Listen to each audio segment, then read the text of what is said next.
जो आदमी पेड़ की उसी डाल को काट रहा था जिस पर बैठा था, वही आगे चलकर बना संसार का महान महाकाव्य। क्या आप जानते हैं कैसे? एक समय की बात है, कालिदास इतने मूर्ख थे कि उन्हें सामान्य बुद्धि भी नहीं थी। देखो ये क्या कर रहा है, अपनी ही डाल काट रहा है जिस पे बैठा है। ये तो बिल्कुल मूर्ख है। देखो उसे, मूर्ख अभी भी अनजान है। हाँ, यही समय है अपनी हार का बदला लेने का। सब योजना के अनुसार ही होगा। देखो उसे, देखो उसे। वही हमारा साधन बनेगा। बिल्कुल, इसी मूर्ख को हम विद्योत्तमा के पास भेजेंगे।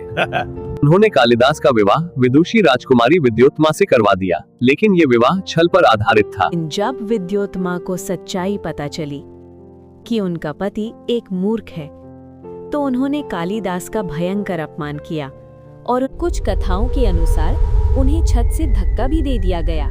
गिरते समय उनकी जीभ दांतों में फंसकर कट गई और वे जा गिरे माँ के चरणों में। अपमान से टूटे कालिदास ने संकल्प लिया, अब मैं ज्ञान प्राप्त करके उनकी भक्ति से प्रसन्न होकर माँ काली प्रकट हुई। माता ने समझा कि वे ज्ञान मांग रहे हैं और उन्हें अद्भुत बुद्धि का वरदान दे दिया। उस दिन के बाद सब कुछ बदल गया। कालिदास ने निरंतर अभ्यास किया। जैसे कोमल रस्सी के बार बार घिसने से कठोर पत्थर पर निशान पड़ जाता है, वैसे ही अभ्यास से मूर्ख भी बुद्धिमान बन सकता है।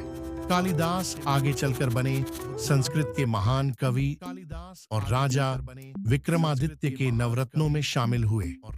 उन्होंने रचे अमर ग्रंथ अभिज्ञान, शाकुंतलम, मेघदूत, रघुवंश और उनका नाम इतिहास में अमर हो गया। कुछ कथाओं में यह भी कहा जाता है कि उन्होंने मां सरस्वती की आराधना की थी, लेकिन अधिकतर लोक कथाओं में मां काली की कृपा का ही वर्णन मिलता है।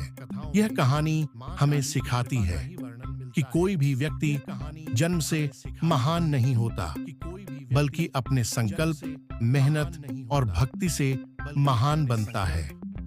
अगर आप ठान लें तो आप भी अपनी किस्मत बदल सकते हैं। जय मां काली कमेंट में जरूर लिखें, मैं भी बदल सकता हूं। ऐसी ज्ञानवर्धक और धार्मिक गाथाओं को जानने के लिए सब्सक्राइब करें। धर्मिच, ऐतिहासिक, संस्कारित। जय मां काली। भक्तों, आप सभी का कल्याण करें। हे मां, आप हमें शक्ति प्रदान करें और हमारे मार्ग को प्रकाशित करें।